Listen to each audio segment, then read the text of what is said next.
ये कहानी है विश्व कप की, एक ऐसे क्वार्टर फाइनल की जहां एक तरफ कंगारुओं की फौज खड़ी थी तो दूसरी तरफ थी भारतीय टीम। यहां से सेमीफाइनल में जाने के लिए एक दूसरे को कुचलने को तैयार थी।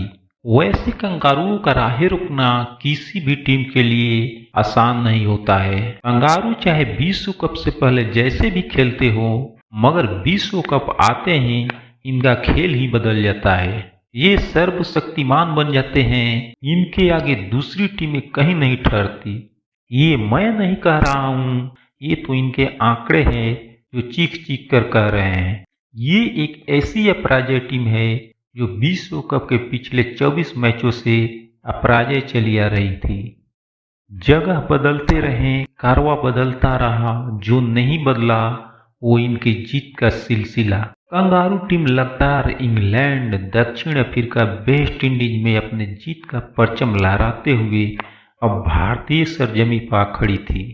वही टीमें, वही कप्तान रिंकी पोंटिंग, जो ऑस्ट्रेलियाई टीम का गुरूर था। मगर इस बार धोनी की अगुवाई में भारतीय टीम भी प्रतिज्ञाबद्ध थी अपने देश में कंगारुओं का गुरूर तोड़ने के लिए, पिछले सारे हिसाब किताब बराबर करने के लिए।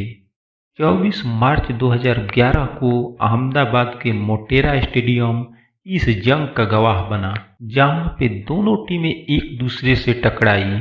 उस दिन ऑस्ट्रेलियाई कप्तान रिंकी पोंटिंग ने टॉस जीतकर पहले बल्लेबाजी करने का फैसला किया। इतिहास गवाह था, इससे पहले 6 बार भारतीय टीम लक्ष्य का पीछा करते हुए ऑस्ट्रेलिया से हार झेल चुकी थी। ऐसे में भारतीय फैंस को 2003 की फाइनल मैच की यादें भी डरा रही थी। ये मैच इतना हाई वोल्टेज था, इतना हाई प्रेशर था कि उस वक्त बड़े से बड़ा एक्सपर्ट भी ये नहीं बता रहे थे कि जीत का ऊंट किस करवट बैठेगा। बहरहाल तमाम अटकलों के बीच दिन के 2:30 बजे ये मैच शुरू हुआ। हेडन और वाटसन की जोड़ी ने ऑस्ट्रेलिया को अपने चीर परिचित अंदाज में शुरुआत की और इस बड़े मैच में अपने ऊपर से दबाव हटाने के लिए आक्रामक होना चाहा, जिससे दबाव भारतीय टीम पर बन सके।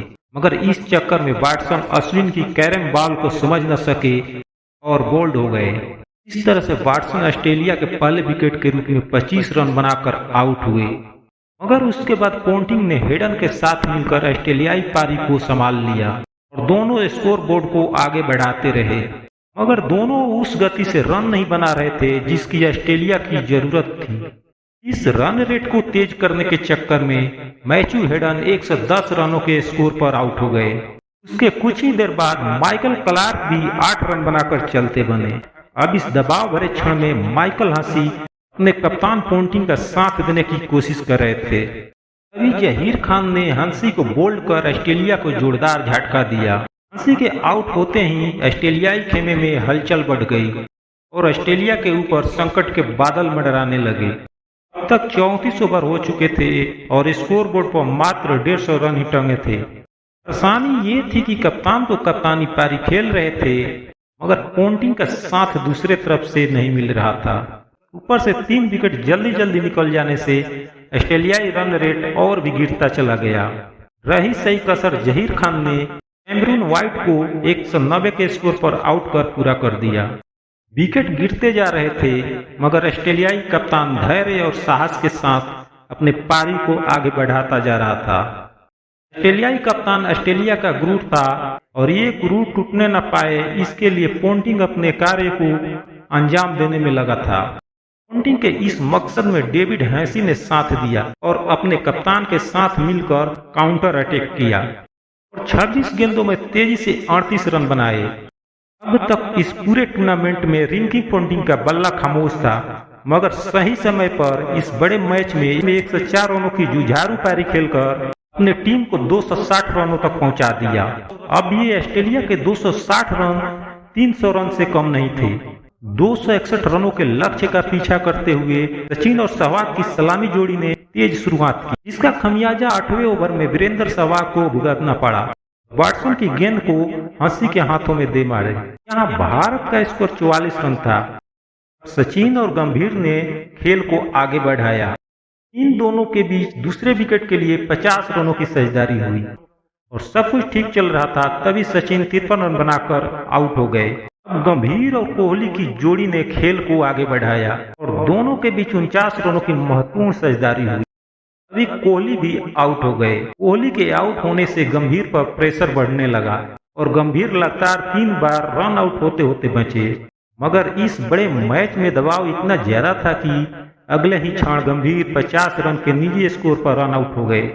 अब युवराज और धोनी की भरोसेमंद जोड़ी इस संकट की घड़ी में क्रीज पर थी।